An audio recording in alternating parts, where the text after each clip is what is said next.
And now it is my privilege and honor to introduce the three gentlemen you came to hear. Let's begin with Tracy Kidder, winner of the Pulitzer Prize, the National Book Award, the Robert F. Kennedy Award, among so many others, and subtle master of finding and telling with a perfect blend of empathy and incisive storytelling, those narratives which illuminate the human condition. In his most recent book, Rough Sleepers, Dr. Jim O'Connell's urgent mission to bring healing to homeless people, Tracy documents the decades-long work of Dr. Jim O'Connell to care for Boston's most vulnerable citizens. And he does so in his signature immersive style, which makes the reader feel as if they are walking the streets of Boston, flashlight in hand, on one of Dr. Jim's Thursday night street teams. Dr. Jim serves as the president of Boston Healthcare for the Homeless program and is an assistant professor of medicine at Harvard Medical School. Not only has Dr. O'Connell devoted his life to the cause, but he has been a pioneer in the field of healthcare for the homeless, making the programming in Boston a model for many other cities across the country.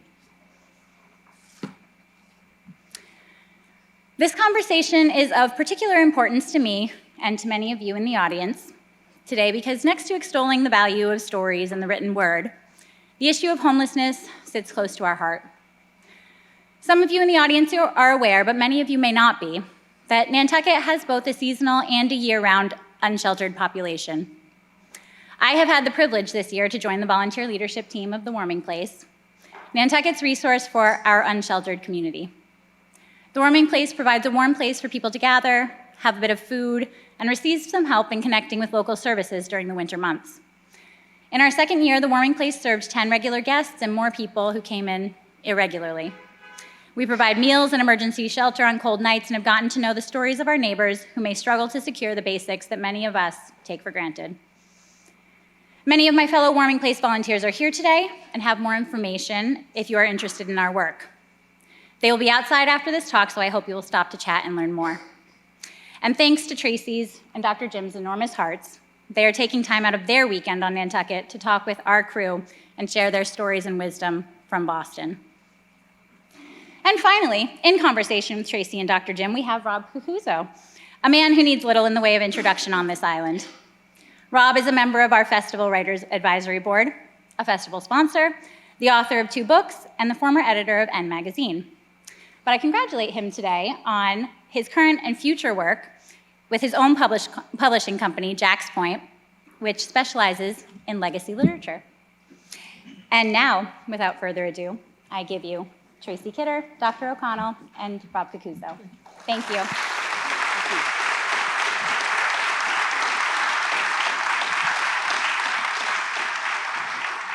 Thank you very much for that wonderful introduction, Kaylee. As I said, I'm terrible at introductions, so when you said you were doing it, I was like, great, that's good. That's one less thing I have to worry about. But that was beautiful, and I appreciate your words. And thank you all for being here. I think this is a really important talk. I am personally grateful that you both are here. A small anecdote to start things off. I got a privilege of going on street rounds with Dr. Jim, I don't know how many years ago it was, maybe 7 years ago. And I was writing an article for this magazine. And I remember thinking after it, I was like, this would be an amazing book. This is my calling. This is the book I want to write. Sorry. And a friend of mine, not long after, reached out to me and said, I think Tracy Kidder's writing that book. And God's honest truth said, well, as long as Tracy Kidder's writing that book, I'm perfectly happy to let him have it. So Tracy, thank you for writing this book. I was eagerly awaiting it. And I think, in preparing for this, I didn't know where to start, so I thought, let's start with that passage, if you wouldn't mind reading it, because I think that's a great way to get us started. Okay. Is this work? No? Is this working? Yeah. Okay. No? Oh, it's not working. There you go. No, okay. Sorry. My fault. I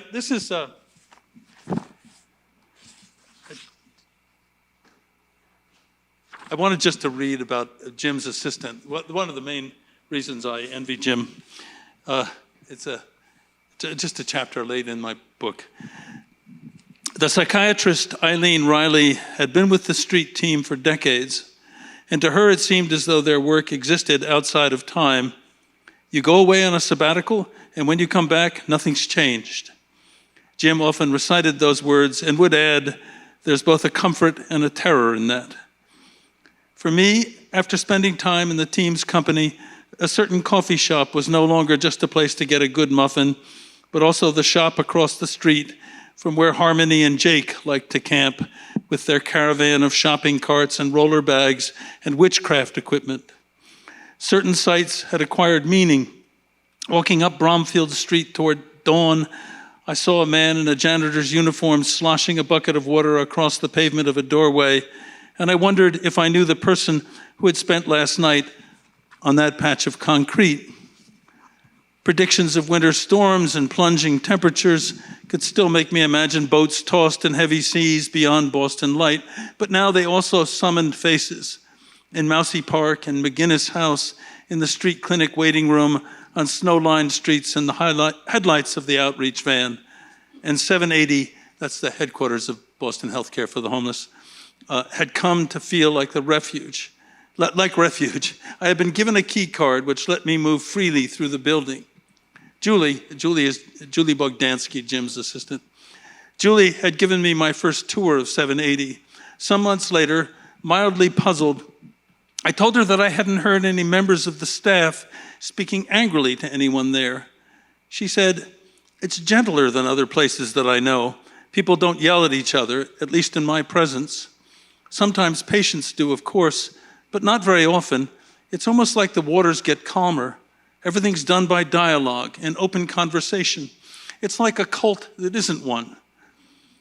She was in her mid-30s. She'd been Jim's assistant for about 3 years. In her previous job, she had risen to executive director of 2 schools for language-impaired children and adolescents. She was looking for a new challenge when she happened to visit 780 with a group from her church. She returned and spent several Saturdays with patients in the recreation room of McGinnis House. The patients' frank gratitude affected her strongly. "Thank you for spending your Saturday afternoon with me. Thank you for coming here. Thank you for helping me with this art. Thank you for listening to me." The experience made her curious about the disheveled men and women she saw in the city, begging at a corner or sitting on a bus or slumped against a wall. Outside, some invisible barrier seemed to block all pathways between them and her. Inside McGinnis House, though, homeless people acquired identities. She also got a glimpse of how happy most patients seemed in the nurse's company. She tried to explain her feelings in a note. "What I know for sure is that there seems to be something about being with someone, and I mean really with them, not distracted by cell phones or computers or with an intention to fill a medication or fill out paperwork, that dignifies her existence. What's interesting is that I too, in these moments, feel that same deep sense of gratitude. Maybe I have holes in my life that patients fill, or maybe there is something to be said for the beauty of human connection that reminds us how complete we already are." Not long after her stint as a volunteer, Julie gave up her job and title and a large chunk of salary and went to work handling Jim's professional life. She was the first assistant he'd ever had. She just told me I was called to do it. I never know what that phrase means, but it was like someone whispering in my ear, just take the leap of faith and do it. Twice as many women as men staffed the senior management. Women nurses were everywhere you turned. I wonder if this explained the general atmosphere. Julie said she thought it might. She was distinctly feminine herself, in what seemed like an old-fashioned way, always carefully and practically dressed, no high heels, but stylish flats like dancing slippers. Becky, the cheerful, overworked, multi-competent case manager, once called Julie the most reasonable person in the world. To me, she had charisma in the original sense, a gift of grace, poised to listen and to say the right thing at the right time. She said that the organization's best qualities reminded her of her grandmother. She always cared about how I was. She was open, she was loving, she was grounded. Julie was overqualified to serve as Jim's assistant. Still, the job had its complexities. Jim says yes to everything. I'm the one who has to say no, and I think I'll stop there. It's true. And as my old other previous victim, Paul Farmer, used to say, that has the advantage of being true.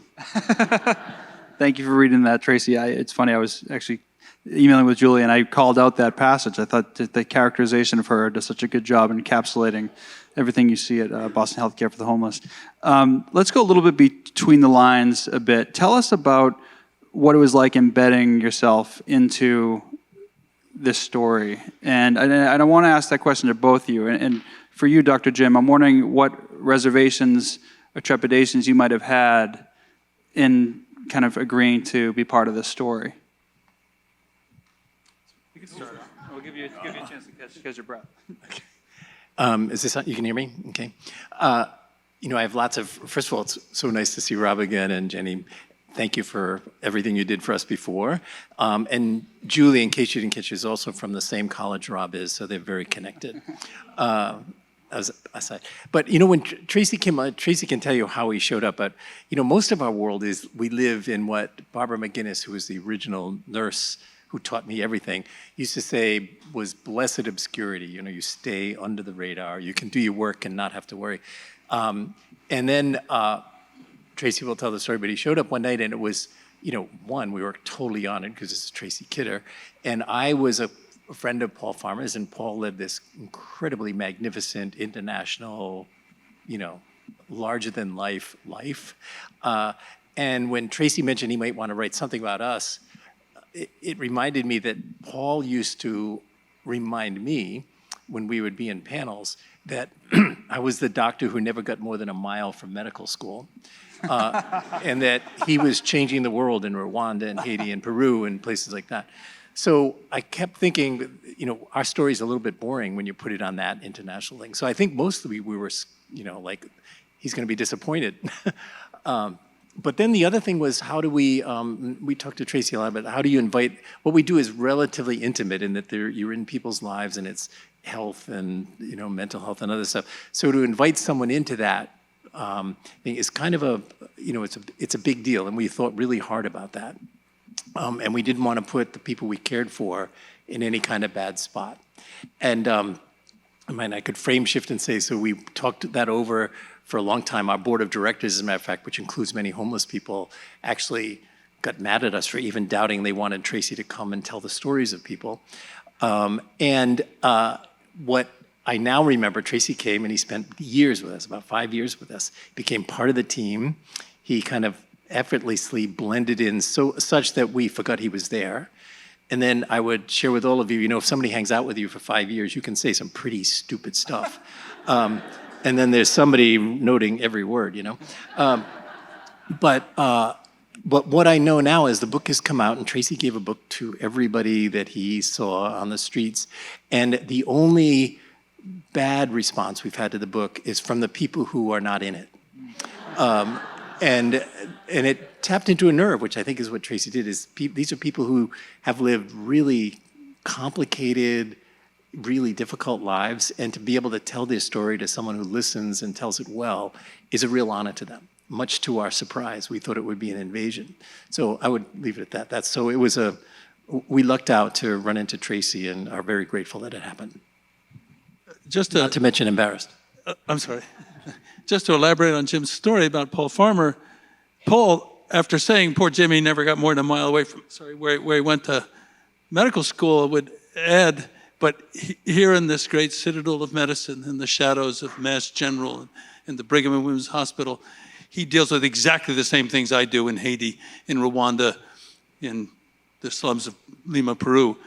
And I think that's true, and that was part of what really drew me to this. I had gone out, I was writing about someone else, and an entrepreneur named Paul English, who really was interested in Boston is his home. He was very interested in homelessness, and he got a ride on this outreach van, and I just tagged along. And I do remember vividly how we go to these places where people were, and homeless rough sleepers in Boston are kind of homebodies without homes. They had their same places, and everybody knew Jim. The warmth of the relationships between this doctor and these people whom I'd never really looked at hard, except sort of from the corner of my eyes, was really quite interesting to me, and it leavened the feeling of harshness, but also that sense of a a world that was lying out here in plain sight, never mind during the day as well as after dark, and not really being seen.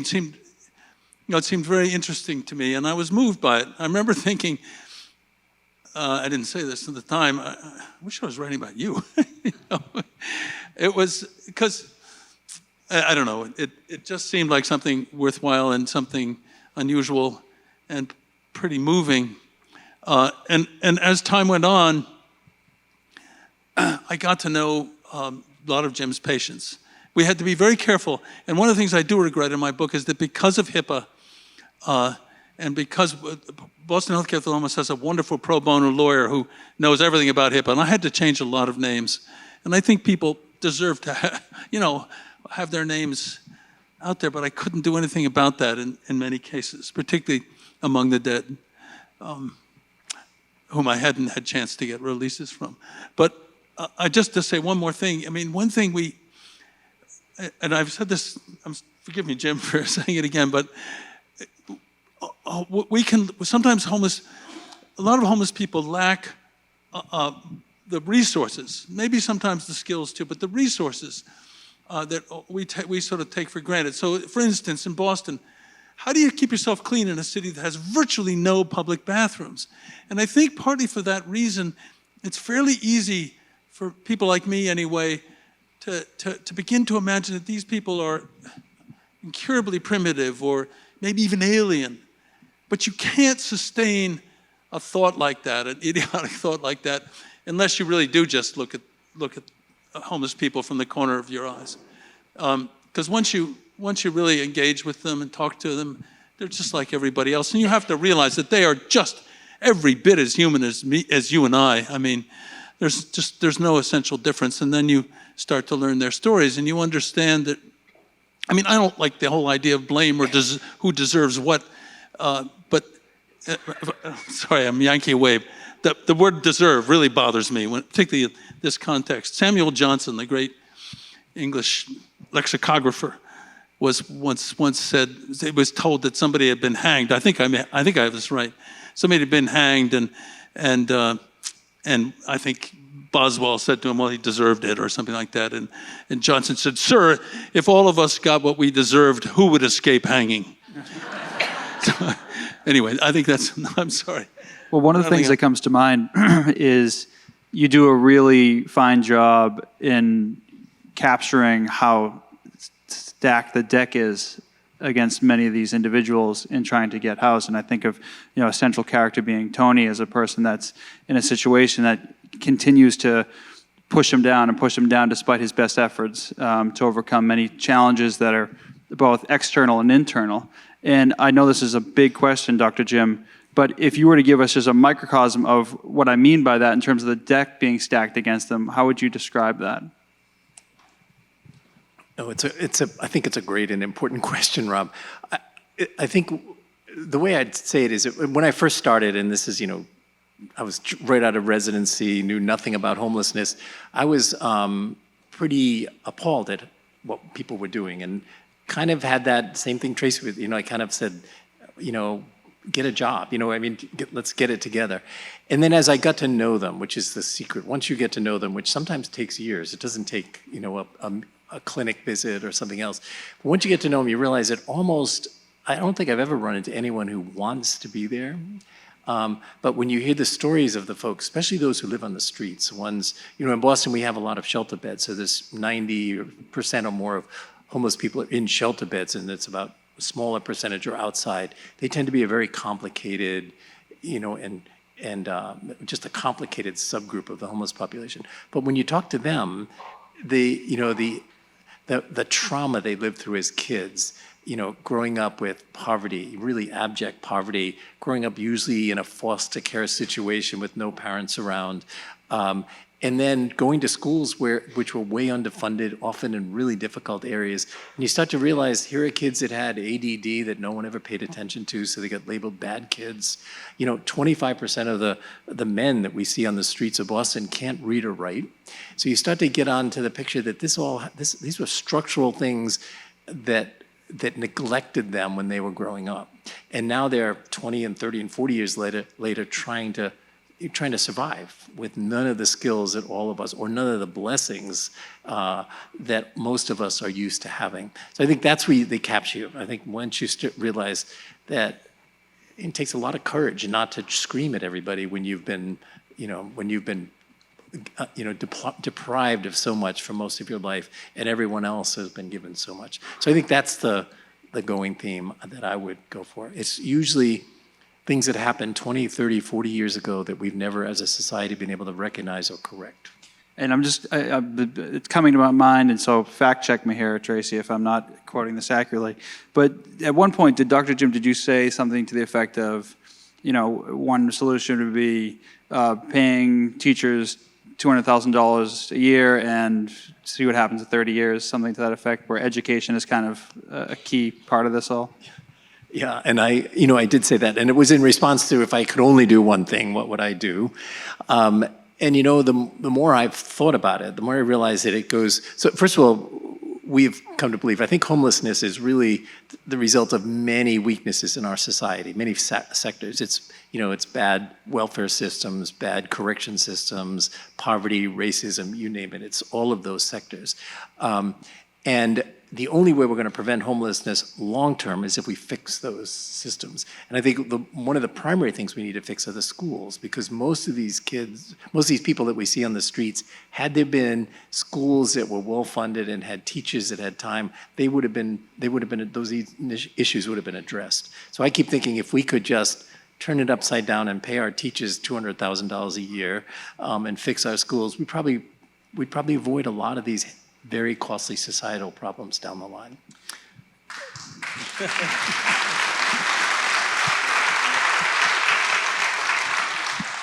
Tracy, we talked a little bit before we got on today about Jim as a character, and I remember, Dr. Jim, when I was first interviewed all those years ago, how viscerally you bristled when I said, what do you feel like when people call you a saint? And Tracy, I think you do a good job grappling with that. And one of the things you did mention just a second ago is that you kind of were trying to find the shadows. Can you speak a little bit to that in terms of? Well, look, when Jim and the aforementioned Paul Farmer both were often accused of being saints. Jim really hates it. And I can talk a little more about that. Paul kind of liked it, but which is an interesting difference. I don't get me wrong, I really miss Paul. And in many ways loved the guy, but he can be very difficult. Anyway, I think that if I can speak for you, Jim, I probably shouldn't, but it was partly that I think that when you call someone a saint, first of all, who knows what's really meant? Is it you're a secular saint? Is it,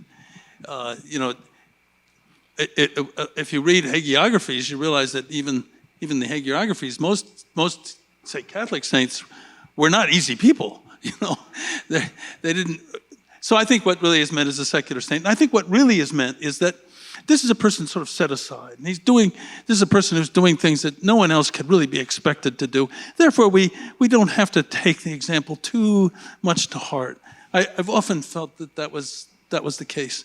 Also, the advice that Jim got years ago from this marvelous nurse, this hilariously wonderful nurse, Barbara McGinnis, saying, we don't want saints and zealots.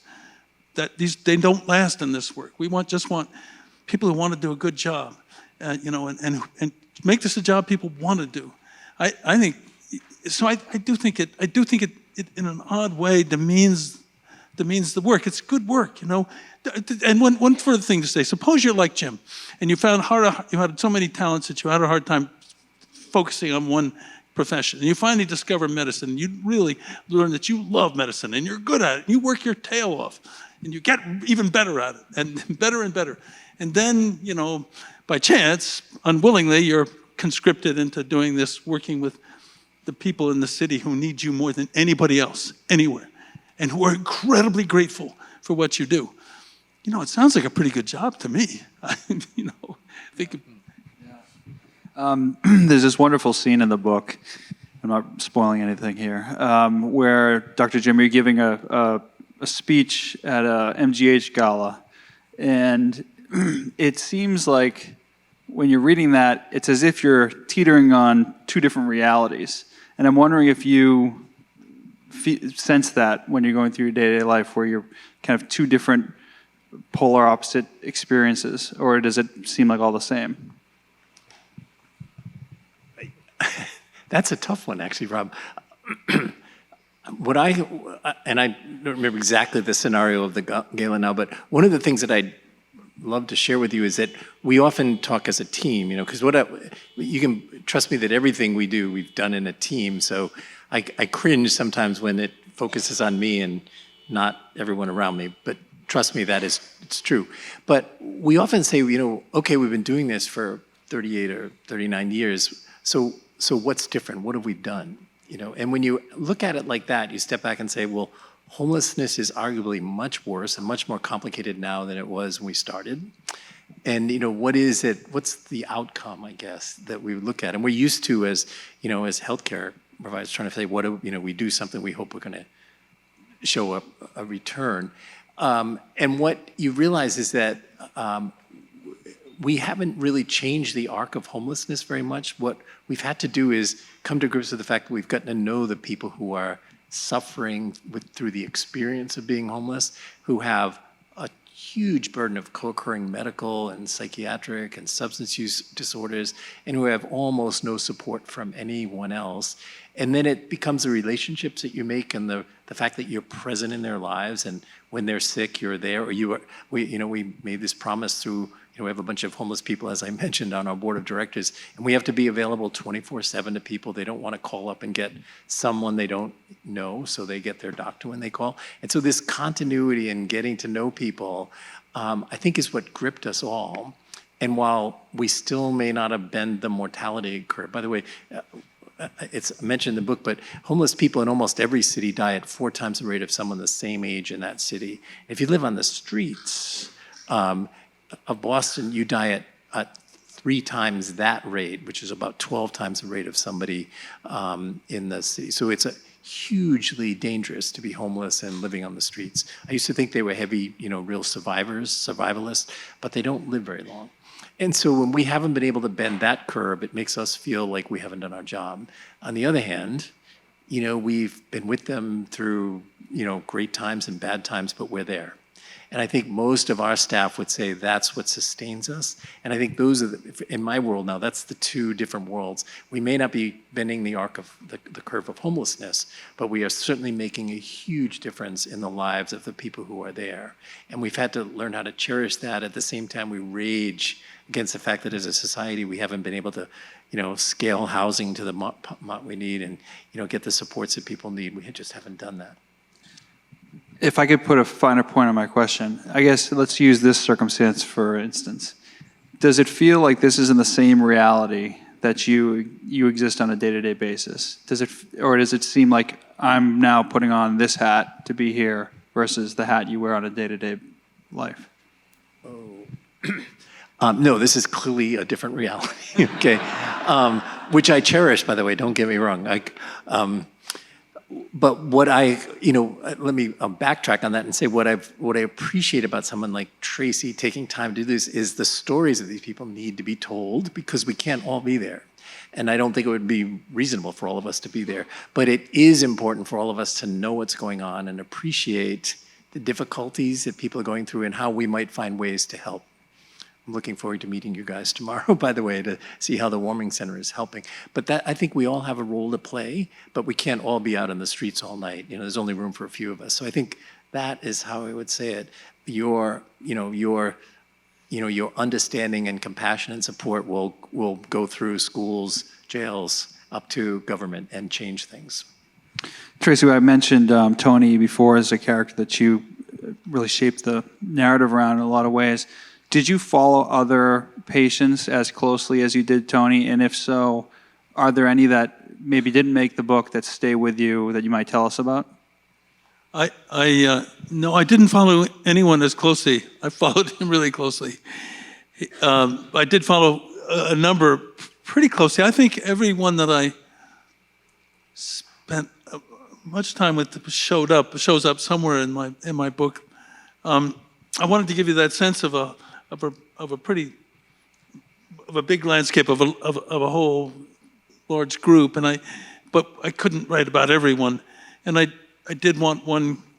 I had remember thinking once I'd met this guy, well, what if I just focus on him? And I remember talking to my wonderful beloved editor, died right in the middle of this, but he had met this guy Tony through me, and he agreed. Okay, we'll try it that way. And as the time went on, I mean, Jim and I never get together now without talking about him a little bit. I mean, this guy who's trying so hard to rejoin society, and it's just not allowed, because he had committed a sex crime. And even though, as those things go, it was fairly minor, and clearly, I don't know, I could get in trouble for saying that, but I think, anyway, I think he did almost 20 years in prison. He had suffered enormously, but the suffering didn't stop. There's this, and I could get into all of that stuff about the Constitution and so on. But to me and to Ruth Bader Ginsburg, at least, it was clearly what was being done to him was unconstitutional. But not to Clarence Thomas or Judge Alito. Never mind. One thing I'd like to add to what Jim was saying about this general problem is one thing you've got to remember is its complexity. It's enormously complicated. Just the people who suffer homelessness, and by the way, I don't like to talk about people being unsheltered or experiencing homelessness. They don't experience homelessness. They suffer homelessness. They endure it. And I don't like finding delicate ways to talk about other people's suffering. I'm sorry. I don't mean to offend anybody, but that's just the way I feel about it. But it is a horrible thing. But Jim has had, just take Jim's patients over the years, professors at MIT who had psychotic breaks. I mean, remarkably successful people who, for one reason or another, ended up on the streets. People who never had a chance. If you asked me, what my one thing would be, I'd try to end homelessness would be to stop child abuse, since a huge percentage of Jim's patients suffered child abuse. And I suspect that if you took the general population, but you have people who are just there because they have bad luck, or a bad marriage, or something went wrong, they lost a job. And then you have people who have been pretty much consigned to the streets for life. And then on top of that, you have all this complicated stuff of, you start to think, how would we fix this? You'd really have to fix America, in my view. One of the things you think of the amount of housing you would have to create. Because homelessness is not just suffered by the homeless. And by the way, these figures that you see of 600,000 or whatever it is, that's nonsense. There are at least several million people experience homeless at one time or another during the year. But it's then all the people who live in fear of it, terrible, mortal fear of homelessness, and rightly so. And that number is in the 10, maybe 10 million, 15 million, depending on how you define housing insecurity. So just to know that this is not an easy thing to fix. We can't just say, oh, okay, we'll go out and fix homelessness now. It has to be, we have to think about it, I think, rationally and clearly, and think, if we did fix homelessness, eventually we would be a fundamentally better society, in my view. One of the frustrations that comes through from Dr. Jim is with the business of medicine, and this challenge that you're up against in terms of changing your process to be more efficient and less of the country doctor style of actually spending time with the patient. If you were to write a prescription for our medical system, what would that be? And would it be possible to take your approach to medicine and apply it to what we know as the bigger paradigm of care? Oh, Rob, that's a tough one. Maybe I'll sneak my way out of answering that fully by saying, I think if you're going to take a group of people, that have been through what most chronically homeless people have been through, then I think the healthcare system is entirely set up to not bridge the gaps that they need. So I think for that group of people, you need to turn, and maybe I should start by saying, what we learned, when you go out and try to take care of homeless people, they will show you the weaknesses in our healthcare system before you would ever know it yourself. And little things like, if you're struggling on the streets, there's an immediacy to survival that means that if you say, here's an appointment a week from now with the gynecologist or something, they will never make that appointment. And then they get, by the system, labeled non-compliant with anything they're doing. So, you have to learn you can't do appointments. You have to be ready when they're ready. You have to go to wherever they are because they're not going to come to you until they're really sick. So all these principles have come out of what we've learned in trying to take care of people, most of which we've learned from a bunch of very feisty homeless people, many of whom are board directors, who have made it really clear how they want it to be served. And the bottom line I would say is it's all about continuity of care in this population. It's not, they don't do well seeing someone today and then someone else will be around a week from now. You need to get to know them. And so the onus, I think, is on our healthcare system, one, to make sure there's people who are attached to them, just like most of us want our own primary care or internist or NP or PA. And they desperately need that continuity. It usually has to be a team because you've got to integrate medicine and psychiatry and substance use disorders, which they are all going to need.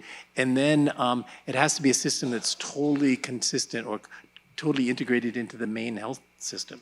The leading cause of death, by the way, for us, if you take away overdoses from drugs for the younger people right now, the leading cause of death is cancer. So it's not what you would expect. So how can you take care of people who are at great risk of cancer if you're not connected to good cancer care or good, screening care? So our problem has been, how do you make it continuity of care, not only across the community, but throughout the healthcare system? And I think that's what we're missing in general in our healthcare system, but is absolutely imperative if you're going to really take care of this population. Could I say something more? I think it's absolutely reproducible in part. I mean, the fact is that in Boston today, the roughly 12,000 patients who are served by the Boston Healthcare for the Homeless program, most of them not rough sleepers, by the way, are receiving better medical care than pretty much, most of Boston, frankly. I think, unless they have concierge medicine or unless they've been lucky. And I don't see, that doesn't mean the homeless people shouldn't get that kind of medical care. I think other people should. And what is it that is driving both patients and doctors crazy these days? It is this, it's partly, private equity buying emergency rooms and then putting doctors to, you make it just completely a money-making enterprise. Of course it's going to have to be efficient. And that means you can only see a patient for 10, maybe 15 minutes. But forget continuity of care. That doesn't matter at all. I just think people, I think almost all the statistics we see now about doctors and so on, and this whole business of, what is it called, Jim? Moral moral injury. In other words, that is people who want to do the right thing but aren't allowed to. All of that is really, it's going to come to a head, I promise you. It's going to get worse and worse, and then something's going to have to give. But I think that it's not that you would want to reproduce Boston healthcare for the homeless. You don't need to do as many things for your regular citizens, but you need to do a better job, seems to me. And I have a daughter who runs an emergency room, and I better stop. It's just terrible. It's really getting bad. I am going to open up to questions, so think of what you might want to ask. I met two ladies on the ferry that had a burning question, so. But I'll ask one last one of my own. Tracy, this type of project isn't, it's in line with what you've done in the past in a lot of ways, but how has this project changed you, would you say, on a personal level? Because I think one of the great services you do throughout the book is you do lend some candid thoughts to the experiences as you're encountering them. And so I'm curious to know, as you stand here today, are you a different person from the 5 years you spent working on that book? It's kind of hard to say. Of course, I know some things that I didn't know before, and I think that makes you different. I'm grateful for knowing them. I think, to have this whole piece of humanity suddenly visible to me, has enlarged my world. The other thing about that is that it's yet another reminder to me. You wake up in the morning, you read the news, and it looks like violence and chaos and cruelty are in charge. And it's very nice to run into people like Jim and Paul Farmer, but also the people. and especially the people who work with them. It's true that I distort the reality by focusing on one person, but I do it in the hope that I can get someone to read my book. But so it makes the day go better just to know that there are forces out there that are counter forces out there trying.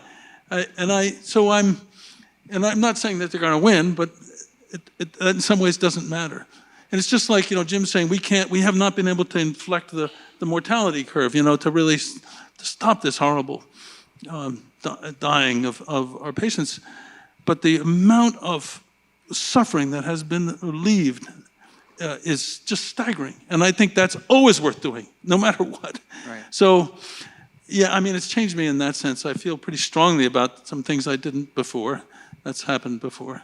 And I hope I haven't offended anybody, but... Do you still get a chance to see some of the patients, and do you still check in on? I haven't. Well, things sort of stopped for me at the pandemic because I couldn't. Oh, right. I have an autoimmune illness. Jim got stuck out too. So we would talk on the phone.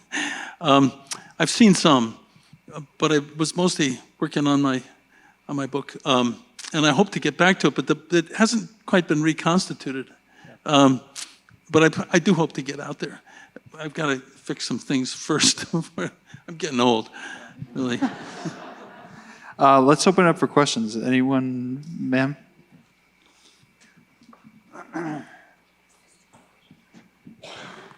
Hi, I'd just like to thank you both for the hard work that you've done, and I've enjoyed your books and enjoyed reading about your work in Boston. One of my questions sort of dovetails on what you were just saying, and I was always wondering, what was the experience of the homeless of the pandemic, and what was your experience working through the pandemic, and what was your experience writing, or I guess that wasn't in the book, and I think you just explained that. It's right at the end. I talk about it, but I was not there, nor was Jim for most of it.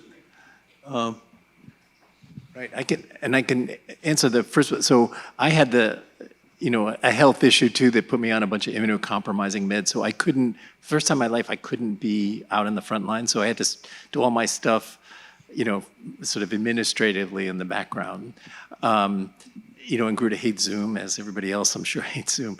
But the pandemic for me was this opportunity to step back, much to my chagrin, and watch a group of really amazing people. So we have these doctors and nurses and social workers, working in our program. And during the pandemic, everything stopped to take care of it, because as you can imagine, if you're living with 500 other people in a shelter, one case of COVID soon becomes 100, which becomes 300.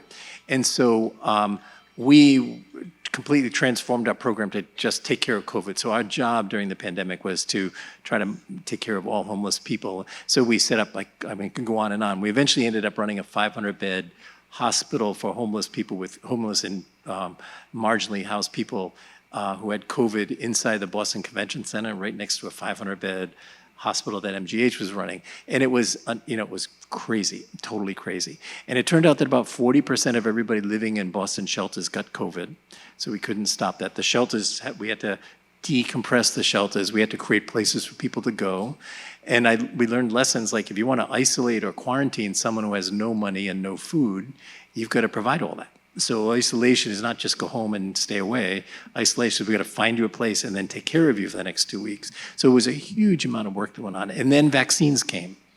And one of the good stories of COVID for us, even though we're only now just trying to get back to the world before COVID, or the world with COVID, I guess I should be saying, is that, the relationships we had with people meant that when we went to give people vaccinations, as long as it was us giving it to them, the person they know, the nurse or the doctor or something, virtually everybody said yes. So, when I think of our street folks, I can't think of anyone who said no, maybe one or two who have a pretty significant mental illness, but everybody accepted it. And I realized they accepted it because they trusted the person giving it to them, and it wasn't going down to CVS and get someone they don't know to do it or something like that. So there is, I think, a long-term return on your investment in continuity when it comes time for this. We do it. So the nice thing is now we haven't seen a case of COVID. I'm sorry, one case in the last 5 months now in Boston. in the shelter system. Now, that doesn't mean it won't come back, but it's a nice story from that point of view. And we had very, very few deaths. We have a respite program, which is an acute care setting, and that's where all of the people with COVID who were sick came in Boston so that we could keep them out of the hospital. So it was a real learning experience for us. And the biggest lesson for all was, I have to come to grips with, this is my Irish Catholic guilt coming through. But our program ran without a hitch while I wasn't there, and I had to realize I'm entirely redundant in my own little program, and that was horrifying. At the same time, it was relieving, and so in one sense, that's what I learned from COVID.